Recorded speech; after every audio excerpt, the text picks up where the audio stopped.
A história começa com o abismo ameaçando destruir a cidade natal de Noel. E o que é esse abismo? Você pergunta. É uma floresta mágica que surge quando o ar fica tão saturado de mana que parece que alguém virou uma mangueira de água e esqueceu de desligar. Essa floresta conecta o mundo humano com o reino demoníaco chamado o Vazio. E quanto mais fundo o abismo fica, mais criaturas poderosas saem de lá, como se estivessem saindo para um happy hour no mundo humano. E adivinha? Hoje à noite, o abismo atingiu uma profundidade de 12. Sim, isso mesmo, 12. O que significa que uma criatura mortal conhecida como Lorde está prestes a fazer sua entrada triunfal. O avô de Noel, Brandon, um verdadeiro caçador de monstros, quer convocar o mais forte dos buscadores, o lendário Sobra-Morte. Ele se prepara para a batalha enquanto a ameaça se aproxima, segurando sua arma e murmurando para si mesmo que nunca imaginou que teria que usá-la de novo.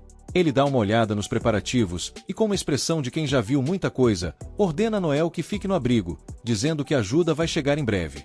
Mas Noel conhece bem seu avô. Sabe que a ajuda não vem, é tipo esperar um ônibus em dia de greve. Brandon está se preparando para enfrentar o Lorde sozinho e Noel percebe que seu avô está determinado a derrotar a criatura com suas próprias mãos, como um herói de filme de ação. Com toda a confiança do mundo, Brandon lembra Noel para não duvidar dele e pergunta se ele esqueceu quem é. Sobra-Morte. Um nome que causa arrepios em todo mundo, até nos demônios. Ele promete proteger Noel com sua vida, e Noel chama por ele enquanto ele se afasta. Enquanto Brandon se prepara para o combate, ele pensa em dizer a Noel que um homem nunca pode deixar ninguém olhar para ele de cima para baixo, não importa a situação. Mas, claro, Noel está lá escondido, ouvindo tudo e pensando em como a vida pode ser estranha quando seu avô é uma lenda viva prestes a ter uma luta de tirar o fôlego. Noel estava lá, escondido como um gato assustado embaixo da cama, sua mente correndo a 1000 por hora pensando em seu avô. O terror o envolvia como um cobertor de retalhos enquanto os momentos se arrastavam mais devagar que uma lesma em um dia quente. Eventualmente, não aguentando mais, Noel sai do abrigo e dá de cara com Brandon, que estava tão machucado que parecia um quebra-cabeça montado com peças faltando. Brandon, com aquele olhar de quem já viu de tudo, reflete sobre seu destino e admite que até mesmo Sobra-Morte tem seus limites. Ele dá uma de sábio e explica a Noel que esse é o caminho dos buscadores. Escolher uma vida de combate é como fazer um acordo com a morte, que sempre está lá, dando tchauzinho de longe. Apesar de estar todo ferrado, Brandon pergunta a Noel se ele ainda quer ser um CR, mesmo sabendo das encrencas que vem junto. Com o coração na mão, mas sem deixar transparecer, Noel responde com determinação. Ele diz ao avô que vai seguir o mesmo caminho e se tornar um CR, com a bravura de um super-herói. Brandon, cheio de orgulho, avisa Noel que só ser um CR não basta, ele precisa ser o mais forte. Então, como se estivesse em um comercial de motivação, ele pede que Noel prometa que vai superá-lo, até porque não dá para deixar a lenda do avô no chinelo. Noel, com a força de vontade de um lutador de MMA, jura que se tornará o CR mais forte de todos. Brandon solta uma risada cheia de orgulho e diz que ama Noel. Mas, no instante seguinte, Brandon dá sua última respirada, e Noel grita de dor, como se tivesse levado um golpe de um monstro. Agora, já se passaram 2 anos desde aquele dia fatídico, e vemos que Noel cumpriu sua promessa de se tornar um CR. Ele está no meio da ação, enfrentando monstros como se estivesse em um jogo de videogame, e dá ordens para sua equipe como um verdadeiro comandante, mostrando que está pronto para dar uma surra nos inimigos e conquistar seu lugar no panteão dos grandes. Noel está lá, orgulhoso de ser o famoso suporte da equipe, conhecido como Falarino, a classe que é praticamente a piada do rolê. Afinal, quem não ama um bom Falarino? Depois de derrotar alguns monstros, a equipe de Noel começa a cortar os inimigos como se estivessem em um açougue, e Noel explica que os vampiros mais fracos não podem usar magia, mas a rainha deles tem um truque na manga. Ela consegue reproduzir rapidamente, como se estivesse fazendo cópias de uma fotocopiadora quebrada. Esses vampirinhos são fortes o suficiente para despedaçar um boi, então, sim, a situação não é das melhores. Enquanto a equipe planeja como lidar com essa ameaça, um vampiro atrevido ataca Noel, mas, com um toque de heroísmo digno de um filme, Tânia aparece e o salva bem na hora. A equipe discute a ideia de ir direto para a rainha e acabar com a festa dela, mas Noel faz uma pausa dramática e avisa que isso não é uma boa ideia. Ele explica que, como uma equipe de classificação C, seria mais inteligente focar nos filhotes de vampiro primeiro para aumentar as chances de vitória. A equipe sabe que Noel é a chave do sucesso deles, já que, como bufer do grupo, ele tem autoridade de dar ordens, mesmo que eles sejam de um nível mais alto. Graças à direção e às habilidades de Noel, eles conseguem enfrentar essa missão de classificação B. Enquanto isso, Noel reflete em silêncio sobre seu papel. Ser um falarino significa que ele é especializado em suporte, usando suas palavras mágicas para aumentar as habilidades de combate da equipe. Porém, o ponto fraco é que ele mesmo não é lá essas coisas em combate e precisa depender totalmente de seus colegas. É por isso que a galera costuma zombar deles como a classe mais fraca. De repente, a rainha aparece do nada, liberando um gás venenoso que se espalha mais rápido que fofoca em um grupo de amigos. O caos está prestes a começar, e Noel e sua equipe vão precisar de toda a força e palavras de apoio que conseguirem para enfrentar essa nova ameaça. A confusão está armada, e Lloyd e Walter logo sacam que a prioridade é salvar Noel, porque, vamos combinar, sem os bufos dele, eles são mais fracos que uma gelatina em dia de calor. Tânia, como uma heroína de anime, corre junto com eles para resgatar Noel. Mas, no meio desse caos, ela acaba levando um golpe do monstro, como se tivesse se inscrito para um reality show de tortura. Sem os bufos de Noel, Lloyd e Walter se veem em apuros, e a vitória parece mais distante do que o Wi-Fi na zona rural. Desesperados, a equipe começa a implorar para Noel dar ordens. Ei, você é o falarino aqui, lembra? A raiva começa a subir dentro de Noel, que fica tão indignado que poderia causar um terremoto. Ele puxa sua arma, pronto para mostrar ao time que um falarino também sabe dar uma surra. Com seu talento de falarino, ele ativa sua habilidade tática, dando ordens que vão aumentar as capacidades dos membros em 25%. É como se ele estivesse distribuindo superpoderes em uma festa. Noel manda sua equipe, que parece ter um pouco de dificuldade em entender o básico, evitar um ataque e, em seguida, usa sua voz de batalha mágica para aumentar a velocidade de recuperação da estamina e da vida da galera. Ele instrui Tânia a lançar uma barreira sobre Lloyd e Walter, que estão prontos para entrar na luta e transformar aquele monstro em purê. Mas, como se as coisas não pudessem ficar mais loucas, eles percebem que mais monstros estão se aproximando, como se estivessem em uma convenção de criaturas malvadas. Tânia começa a entrar em pânico, e Noel, com a paciência de um professor de jardim de infância, usa sua habilidade pura de suporte para estabilizar a mente dela, como se estivesse tentando acalmar um gato enfurecido. Com um olhar determinado, Noel define um cronômetro de 74 segundos, como se estivesse preparando a grande jogada de um filme de ação, e declara que ele vai dar conta do recado. É hora de ver como um falarino pode brilhar no meio do caos e provar que, mesmo sendo a classe mais ridicularizada, ele pode se tornar a verdadeira estrela do show. Noel continua liderando a equipe como maestro de um show de rock, focando na matança dos pequenos monstros para que os outros possam se concentrar na estrela principal.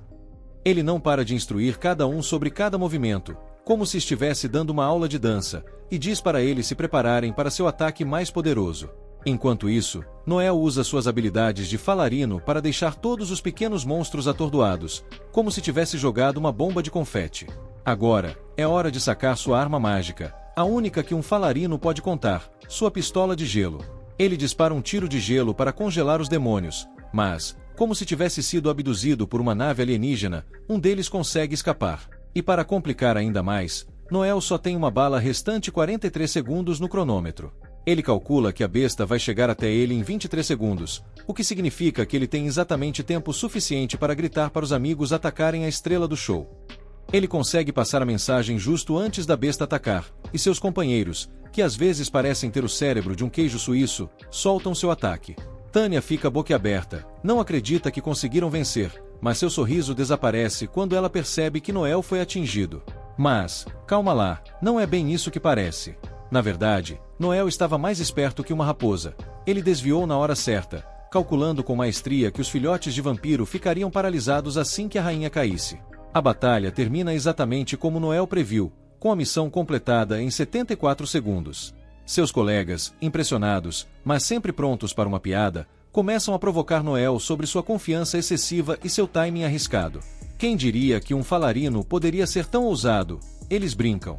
E Noel, com um sorriso orgulhoso, se pergunta como pode ser o herói da história mesmo sendo suporte, porque no fundo, ele sabe que a verdadeira força vem de ser o falarino mais habilidoso do mundo.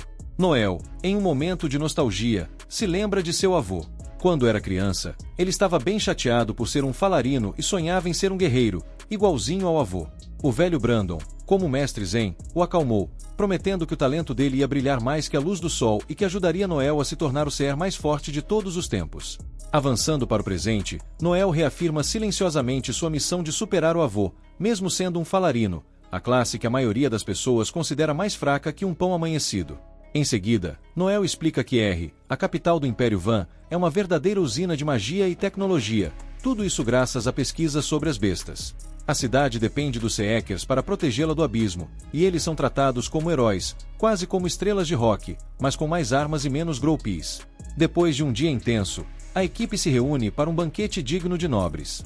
Enquanto saboreiam a comida, Noel reflete sobre como, aos 15 anos, começou a procurar companheiros em RR, porque, vamos lá, como um falarino, ele não poderia sair por aí lutando sozinho. Walter, todo orgulhoso com a recompensa de $5.000 que ganharam, começa a falar sobre o progresso da equipe. Enquanto isso, Tanya e Lloyd sonham alto, sonhando em alcançar patamares maiores.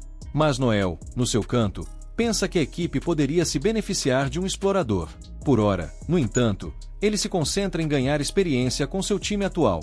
A conversa toma um rumo inusitado quando Walter, já um pouco alto, pergunta a Noel se ele está chateado com a recompensa. Ele não perde a oportunidade e começa a tirar sarro de Noel por se preocupar demais com dinheiro, afirmando que um CR deveria ser mais desapegado, como se estivesse falando sobre uma nova dieta de eliminação de calorias. Relaxa, Noel. O dinheiro é só um detalhe. Walter ri, enquanto Noel tenta não revirar os olhos, pensando que, na verdade, cada centavo conta quando você é um falarino tentando provar que pode ser mais do que apenas palavras. As palavras generosas de Walter sobre dinheiro acionam uma memória em Noel, fazendo lembrar algo que seu avô lhe disse uma vez. O velho Brandon, com seu jeito sábio e um toque de malícia, explicou que os Seekers precisam priorizar a grana para comprar os melhores equipamentos e suprimentos para a sobrevivência. Na verdade, ser chamado de ganancioso ou maligno é mais um sinal de sucesso do que de vergonha. O famoso Overdef ensinou a Noel que ele nunca deveria deixar os outros o menosprezarem, não importa o que pensassem. Voltando ao presente, Noel tenta insistir que não está chateado, mas Walter não se contenta e continua a criticar. A situação rapidamente vira um jogo de ping-pong verbal, onde Noel não perde a chance de tirar sarro da dependência de Walter da idade para ter autoridade. A experiência e a sabedoria vêm com a idade, ele debocha, mas a habilidade é tudo que importa para um CR. Walter fica furioso e começa a reclamar que Noel fica seguro na batalha enquanto os outros arriscam suas peles.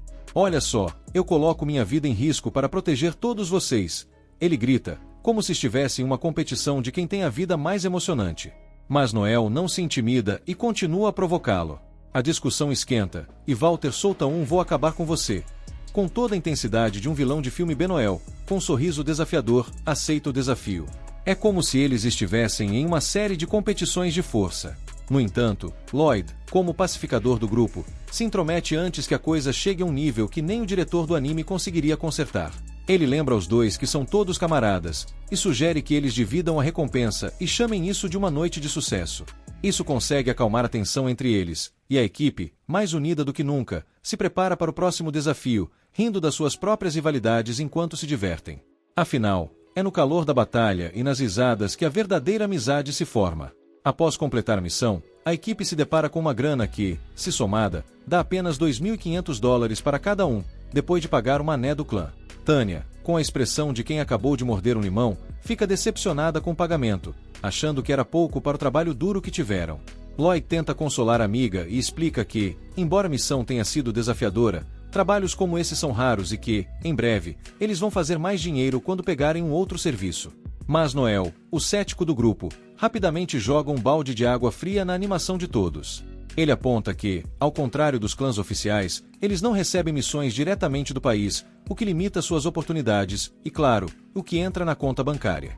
Ele menciona que missões como essa são uma espécie de unicórnio para Seekers independentes como eles, e que a vida fica ainda mais difícil sem fazer parte de um clã.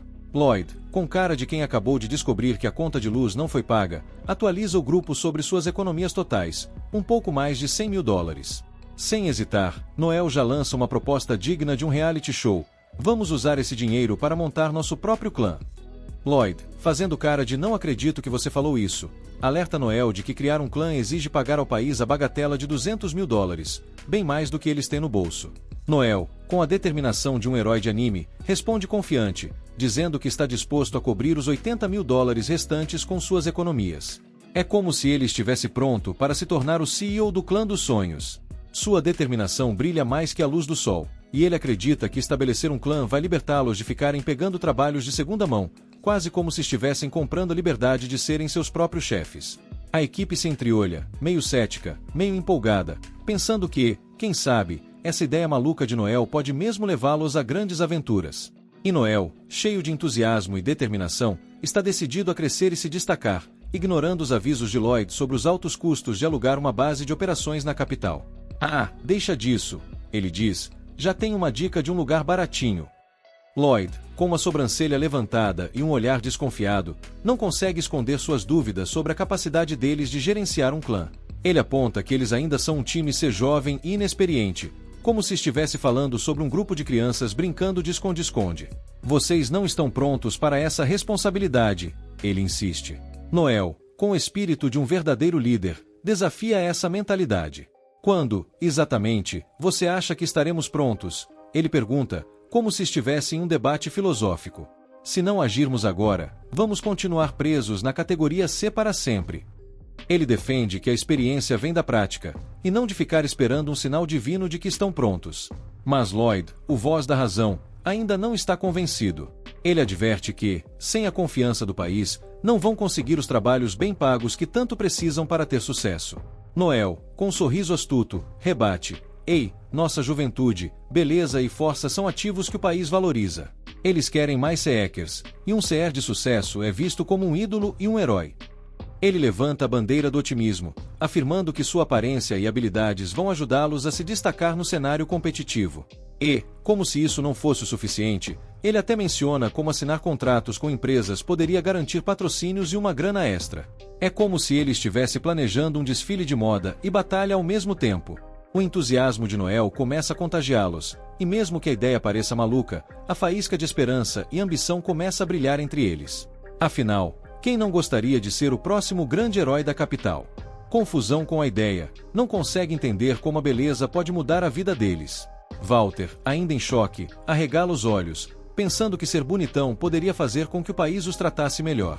Peraí, você tá dizendo que meu rosto bonito pode ser um superpoder? Ele pergunta, um tanto incrédulo. Mas Noel, cheio de confiança, responde, claro, olha só para você. Mesmo com suas imperfeições, você tem um charme que poderia ajudar a melhorar a imagem do nosso clã. Com isso, Walter, que estava mais cético que um gato em um banho, acaba sendo convencido pelo discurso de Noel. Ele, cansado de fazer bicos e trabalhos de segunda mão, finalmente se junta à ideia de formar um clã. Status, fama e dinheiro. Isso soa bem, ele diz, piscando. E, em um momento de pura genialidade, faz uma piada bem sem vergonha sobre usar seu novo status para atrair mulheres. Tânia não perde tempo e o repreende com uma expressão de desaprovação, fazendo Walter se encolher como um gato que levou um banho frio. Com Walter na equipe, Noel se vira para Lloyd, buscando a opinião dele. Quando Noel revela que, se eles não concordarem em formar um clã, ele está pronto para deixar o grupo e levar sua parte das economias, é como se alguém tivesse jogado um balde de água fria em todos. EAI, galera.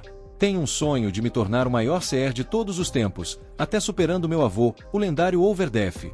Ele afirma com a determinação de um herói de ação. Lloyd, atordoado com a convicção de Noel, sabe que esse é um assunto em que ele não pode ceder.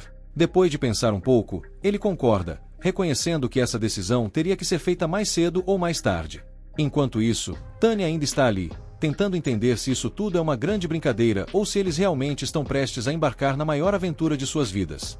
O que poderia dar errado, não é mesmo? Lloyd, em um estado de incredulidade, tenta convencer Tânia de que a decisão deles estava escrita nas estrelas. Ah, não se preocupe. Sempre foi esse o caminho que deveríamos seguir, ele diz, com a confiança de um gato que acaba de derrubar um vaso e ainda acha que está tudo bem. Ele sugere que eles deixem as discussões sobre os detalhes para mais tarde, quando todos estiverem mais descansados e, claro, longe de toda aquela bebida que eles tomaram. O grupo concorda em se reunir em 2 dias para finalizar os planos. Enquanto todo mundo começa a sair, Tânia para Noel, mas, no fim das contas, só consegue dizer um simples tchau. Na manhã seguinte, Walter, como uma verdadeira bola de energia, corre até Noel, descontrolado e afirmando que Lloyd e Tânia os traíram. A notícia deixa todo mundo balançado e com uma sensação de o que vamos fazer agora.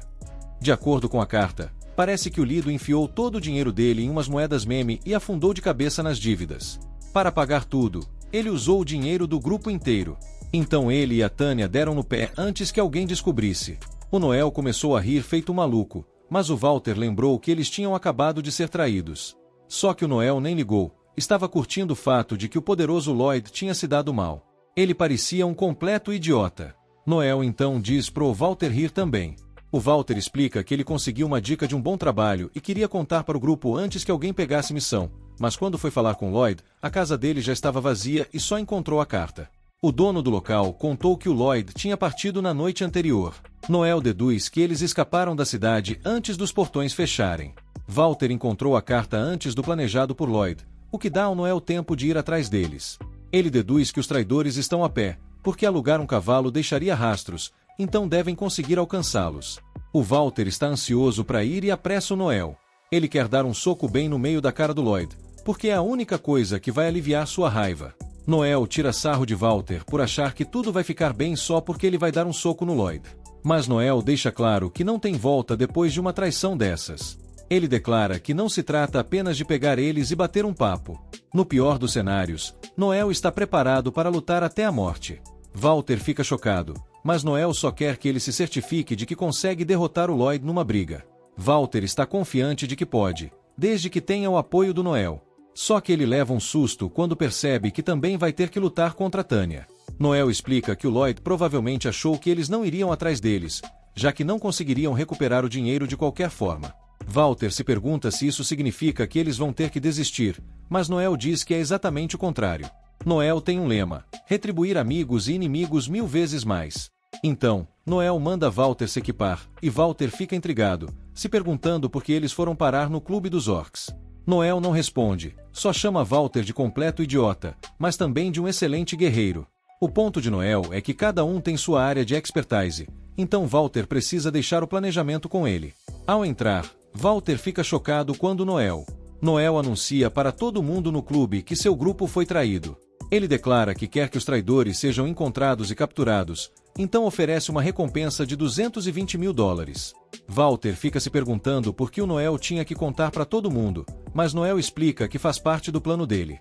Um grupo se prontifica a aceitar a oferta, e Noel garante que vai pagar se eles tiverem sucesso. Ele passa os detalhes, e o Furry com seu grupo saem correndo para caçar os traidores. O clube esvazia rapidamente, com todo mundo querendo pegar o trabalho, e Noel começa a pensar se cometeu algum erro. Nesse momento, um cara se aproxima pedindo para falar com ele, e Noel logo percebe que seu plano funcionou. Acontece que esse cara viu o Lloyd e a Tanya quando estava voltando de um trabalho. Walter exige saber onde eles estão, mas o sujeito se recusa a falar sem receber algum dinheiro primeiro. Noel, sem perder tempo, oferece apenas metade da recompensa, já que o cara claramente não tem capacidade de pegar os traidores sozinho. O sujeito tenta negociar por mais grana, mas Noel não cede nem um centavo e até ameaça ir embora. Ele já analisou o cara e sabe que ele não está em posição de recusar dinheiro fácil. Pressionado, o sujeito cede e conta mais: os traidores estão indo. Noel instrui Walter a esperar no portão com o sujeito e o grupo dele, enquanto Noel tem outros assuntos para resolver primeiro. Mas ele não conta para Walter o que é. Depois de um tempo, Noel está pronto para ir, e Walter se pergunta se Noel realmente consegue derrotar Lloyd e Tanya. Sem hesitar, Noel responde que sim, e que não vai mostrar nenhuma piedade, nem que isso signifique acabar com as vidas deles. Surpreendentemente, Noel explica que ele pensa em tudo, e que já tinha um plano reserva caso fosse traído por algum aliado. Walter fica chocado ao perceber que isso significa que Noel nunca confiou totalmente neles, mesmo sendo amigos próximos. Noel explica que confiar em alguém não significa ter fé cega. Ser crítico sobre em quem confiar é o básico para montar qualquer grupo. Walter está pronto para ir, mas Noel percebe que ele ainda está mole. Walter não está tão comprometido quanto parece, e Noel prevê que o que está prestes a acontecer vai ser muito doloroso para ele. Enquanto isso, vemos os traidores. Lloyd garante a Tanya que Noel não vai atrás deles, pois sabe que não tem como recuperar o dinheiro. Mas eles ficam, é claro, chocados quando Noel aparece bem atrás deles. Os outros saem do esconderijo, e Noel usa seu poder da conversa para impedir os traidores de se mexerem, declarando que esse golpe se chama uivo paralisante. Ele ainda cutuca, dizendo que Lloyd estava sendo descuidado demais. Walter, furioso, exige respostas, mas Noel o acalma e começa a fazer suas próprias perguntas de forma tranquila.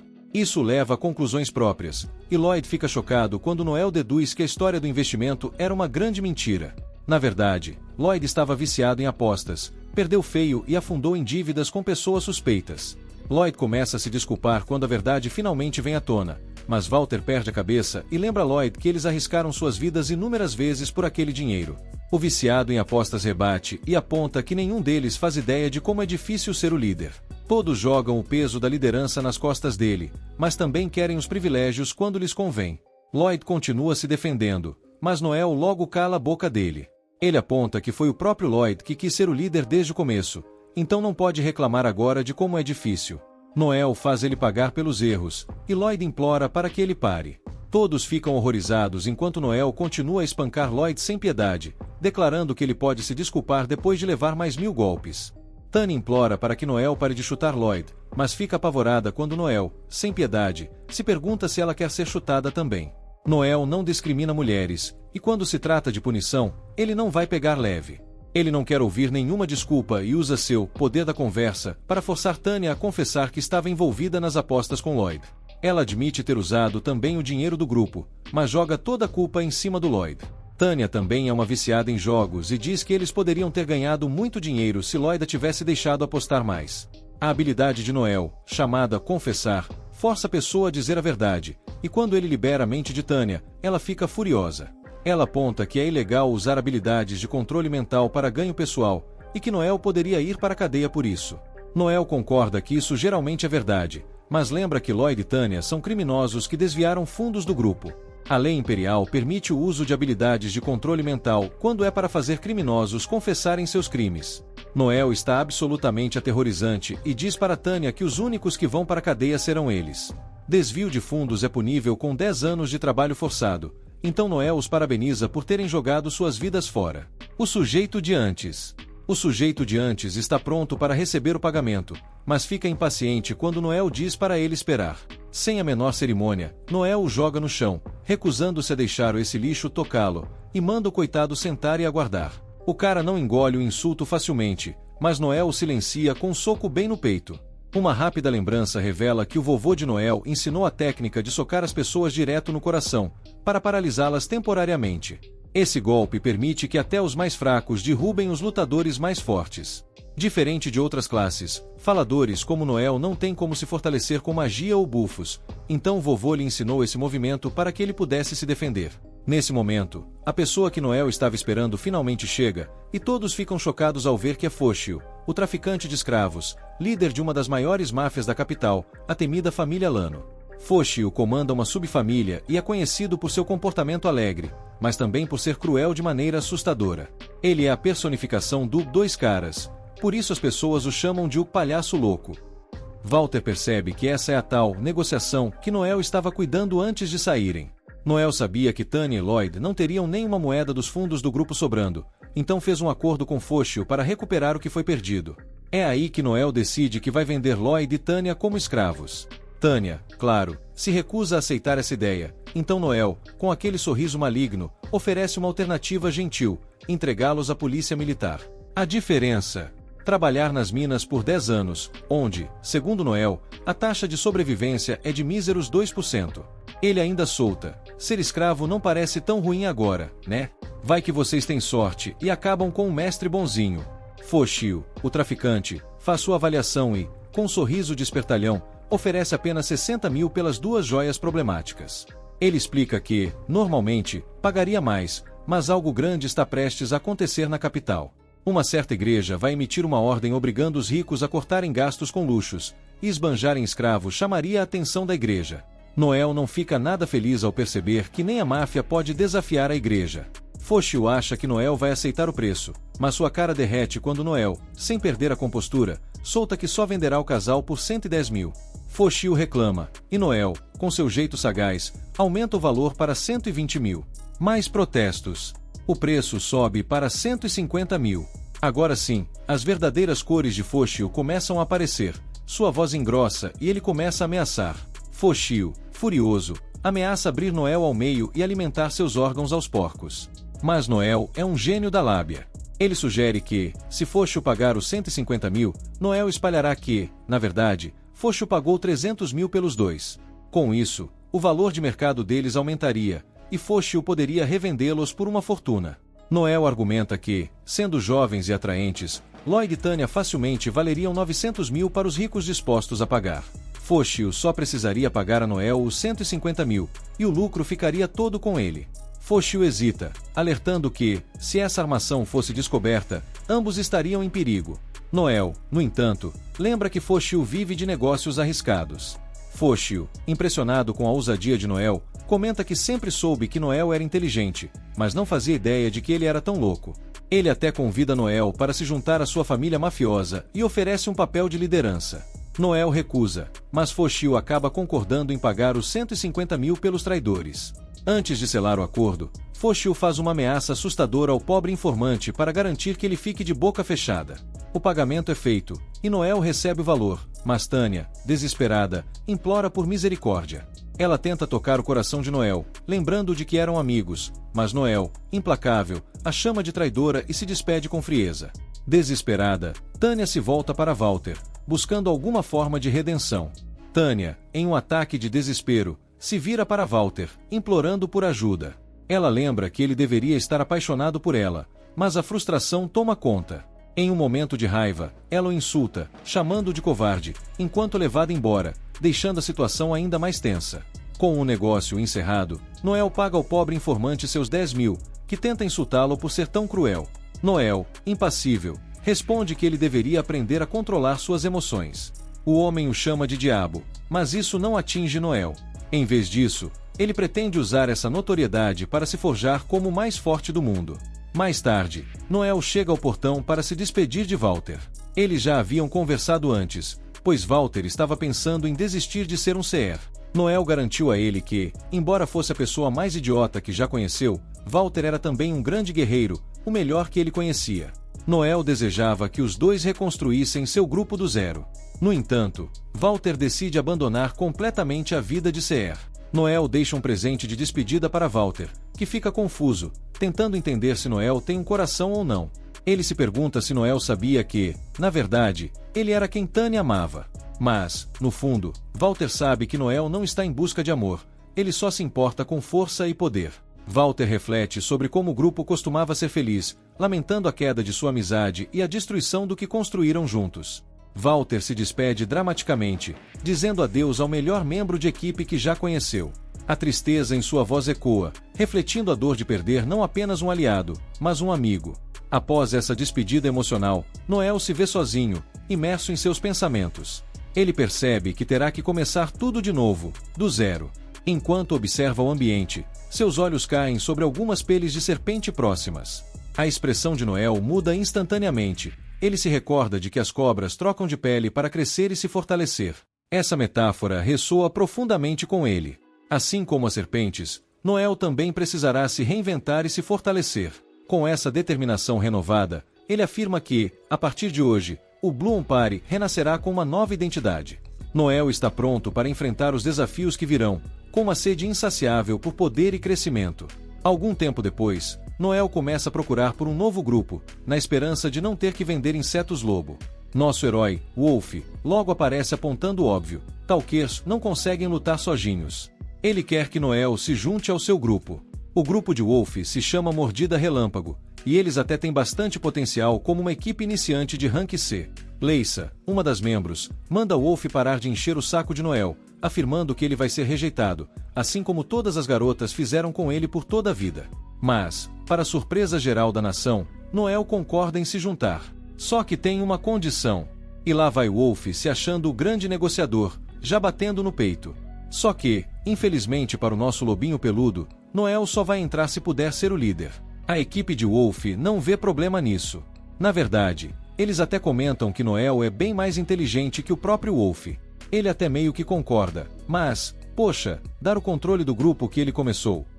A situação estava assim, até que, do nada, uma garota aparece do além e assusta todo mundo. O nome dela é Elma, e ela viu o cartaz que Noel tinha colocado procurando novos membros pro grupo. Noel logo explica que mineiros não podem ser exploradores, mas Elma responde que já é uma adulta de 21 anos, bem crescida, e ainda é 5 anos mais velha que Noel. Os membros da Mordida Relâmpago fazem algumas perguntas básicas para ela, e Elma responde tudo rapidinho, como se fosse uma enciclopédia ambulante. Mas Noel, claro, vai direto ao ponto e faz perguntas sérias. Ele descobre que Elma é uma exploradora Rank C. Ele logo percebe que ela pode ser útil, porque exploradores conseguem detectar perigo enquanto vasculham os abismos. Curioso, Noel quer saber o motivo de Elma querer ser uma exploradora, mas, para sua surpresa, ela não quer ser uma. A única coisa que interessa para ela é Noel, o neto do famigerado Overdef. Elma nem conhece o Overdef, mas seu avô já lutou contra ele uma vez, e perdeu o braço. Noel pensa que ela veio em busca de vingança, mas, na verdade, ela só queria ver que tipo de explorador ele era. Noel até se desculpa pelo avô ter arrancado um braço do avô dela, mas Elma diz que não é necessário.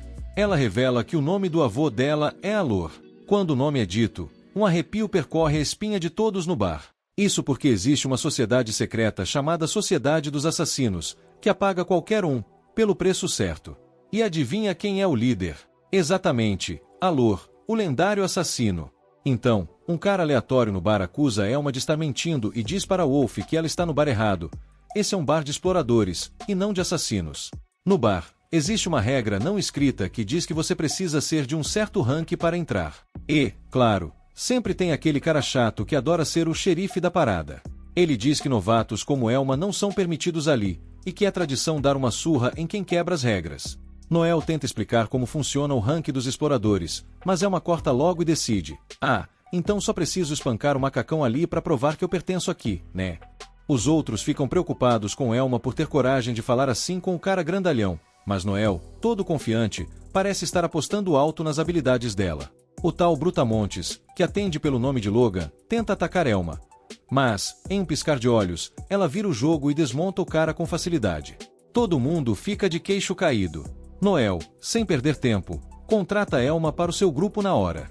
Elma, com fome depois da brincadeira, recebe um pãozinho frito de Noel para matar a fome. Enquanto ela mastiga feliz, Noel pensa consigo mesmo: bom, acho que ela é mesmo a neta do Alor. Ele tinha suas dúvidas no início, já que ela dizia ser parente de um assassino lendário, mas, bem, ela acabou de provar isso na prática. Por outro lado, Elma nunca teve dúvidas de que Noel era mesmo neto de Overdef. Ela vê nos olhos dele que ele faria qualquer coisa para vencer. Ela conta que Alor faleceu recentemente, mas sempre avisou a neta para nunca lutar contra Overdef. Elma vinha treinando nas montanhas para se tornar uma assassina, mas ainda não tinha subido para o rank B. Porém, ela diz que já atende a todos os requisitos. Elma tentou entrar na Sociedade dos Assassinos, mas algo deu errado.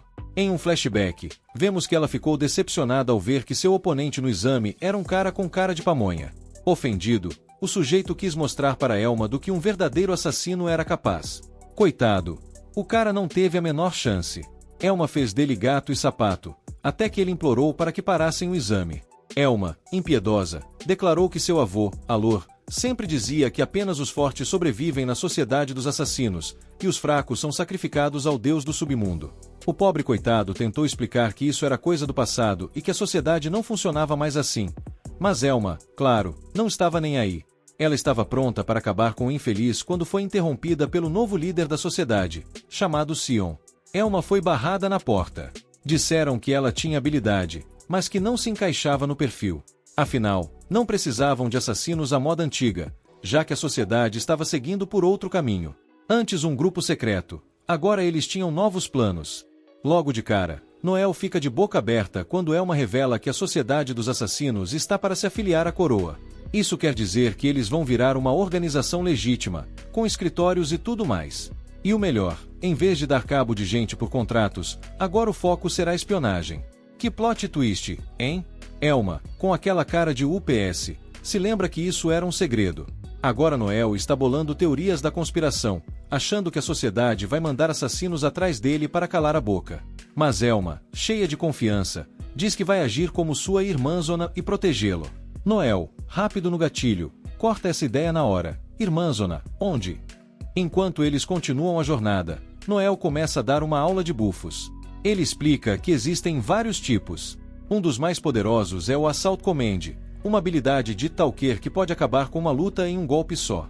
Mas, claro, tem um porém: se usado na hora errada, dá ruim e feio. Por isso, os buffers têm que estar super atentos a tudo o que está rolando no campo de batalha. A verdadeira função de um buffer é controlar o fluxo da luta, como se fosse um maestro. Mas tem um detalhe importante: bufês não podem se bufar e, sinceramente, nem foram feitos para lutar. Elma, porém, sabe que Noel é diferente, e ele concorda. É só por isso que ele conseguiu sobreviver até hoje.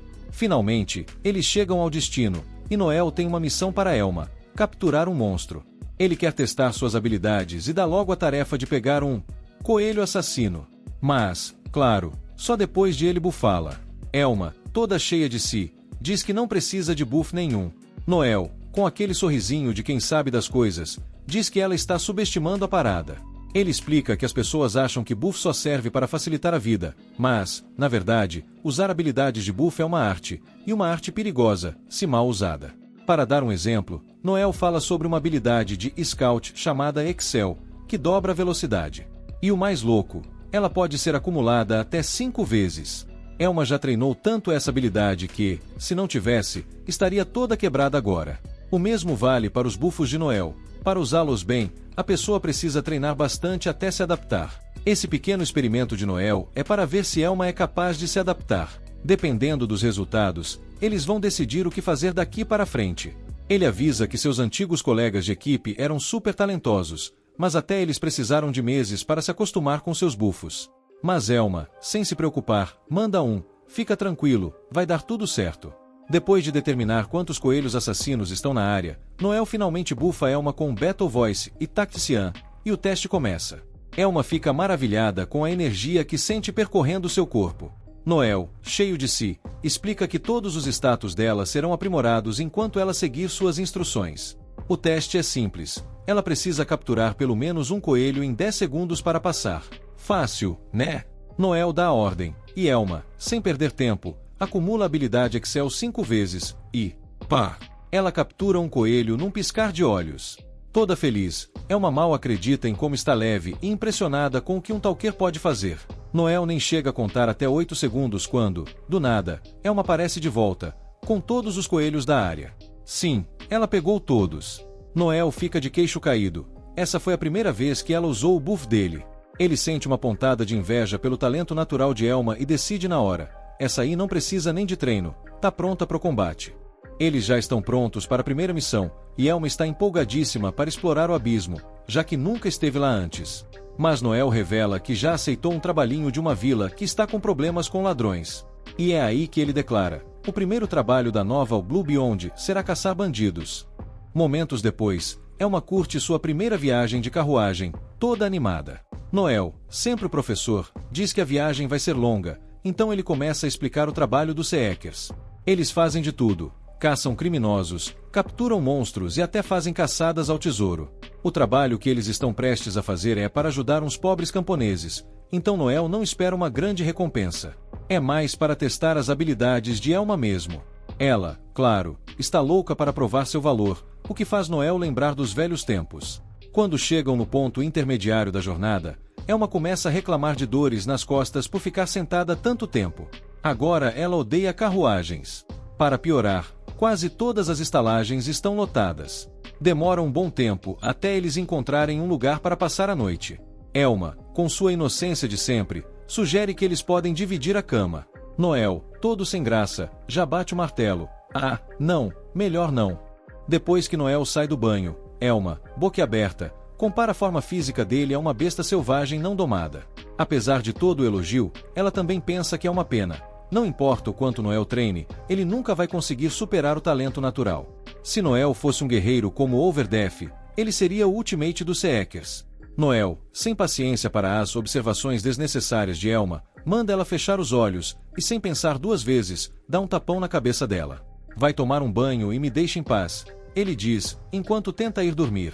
Mas, claro, as palavras de Elma não saem da cabeça dele. Ele sabe melhor do que ninguém que nunca vai alcançar o talento natural. A sombra de Overdeath ainda paira sobre ele, mas seu avô sempre acreditou que Noel tinha um talento latente, escondido lá no fundo.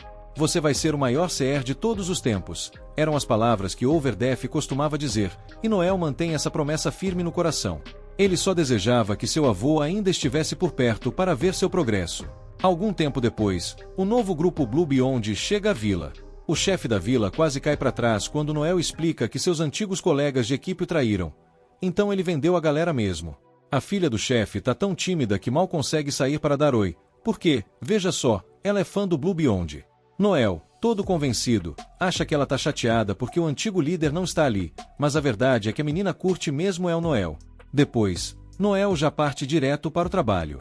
Tem uns 20 ladrões na área e eles já invadiram várias vilas vizinhas. E não, eles não estão atrás só de dinheiro e bens, estão sequestrando garotas também.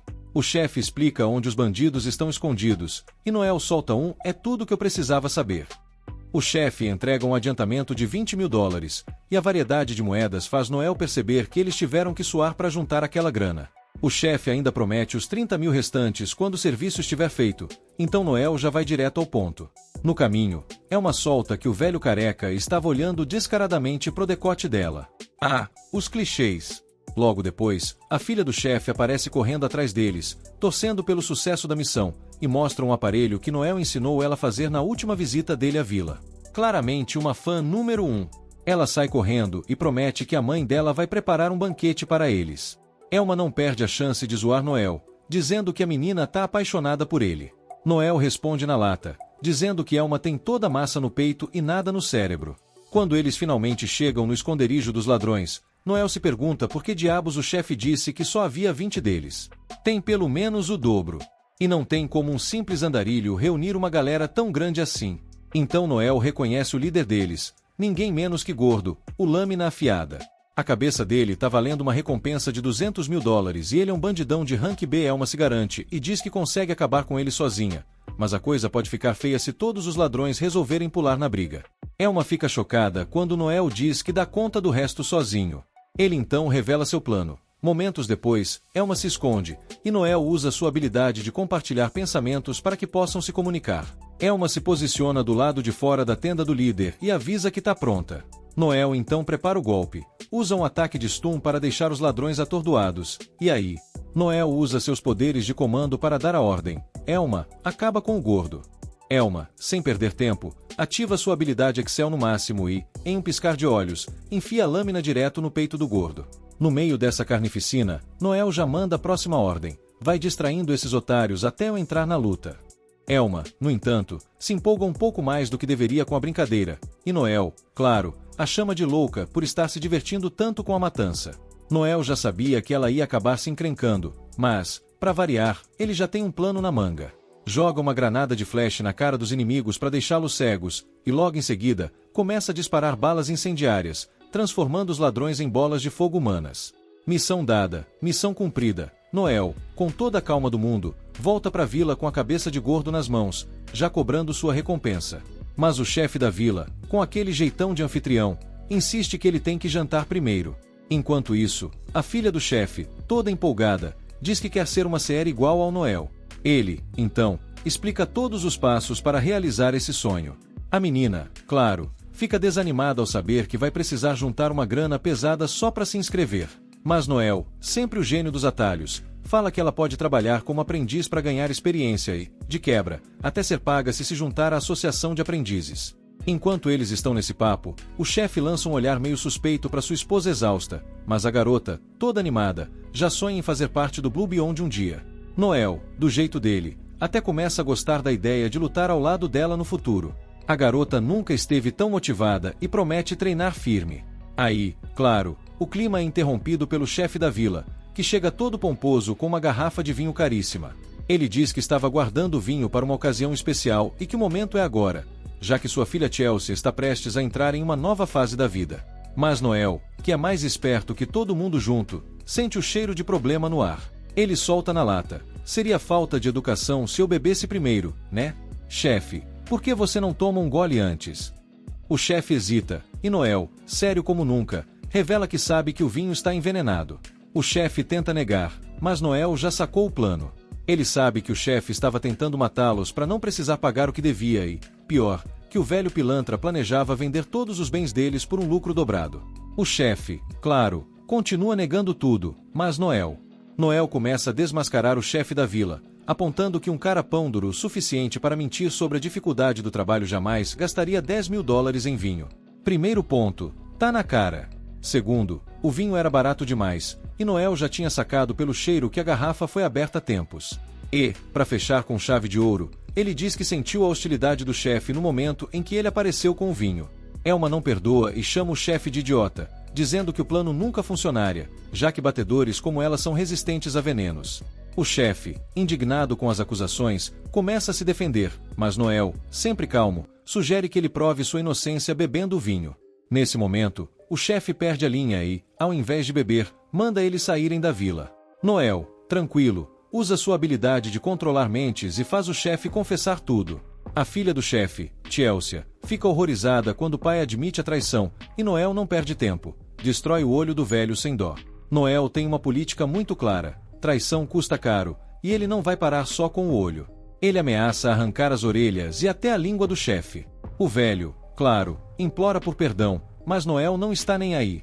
O chefe, desesperado, promete conseguir o dinheiro, mas Noel continua implacável. É aí que o chefe finalmente revela o real problema. Ele está devendo para a família Gambino, e se não pagar a dívida, vai ser ele que vai acabar numa cova. Noel, como sempre, não se abala. Mas Chelsea, a filha, aparece com todo o dinheiro que a família tem, $80 mil. Ela implora para Noel parar de machucar o pai, mas o chefe a chama de estúpida, dizendo que os Gambino vão fazer coisa muito pior se ele não pagar a dívida. Chelsea continua implorando, e Noel, num raro momento de compaixão, ou não, decide que o dinheiro será suficiente, por enquanto. Enquanto ele vai embora, Chelsea grita que agora odeia todos os Seekers. Mais tarde, Elma, sempre observadora, pergunta se Noel se sente mal por ter decepcionado alguém que o admirava tanto. Mas Noel, o mestre do sangue frio, responde que, se ele tivesse medo de desapontar os outros, já teria se exilado numa ilha deserta faz tempo. Elma, em tom de zoeira, oferece um abraço se Noel quiser chorar, mas ele responde na lata, vai abraçar um cacto, sua sem noção. Nesse momento, surge um dirigível bronzeado, pertencente a um clã regalia de 3 estrelas chamado Goat Dinner. E o que faz esse tal de regalia Rank? Só o imperador sabe. Noel dá um choque em Elma ao afirmar, com toda a confiança do mundo, que em um ano eles vão ter seu próprio regalia. Regalia, para quem não sabe, é o certificado de poder supremo que só 7 clãs no mundo têm. Mas calma, não são todos iguais, hein?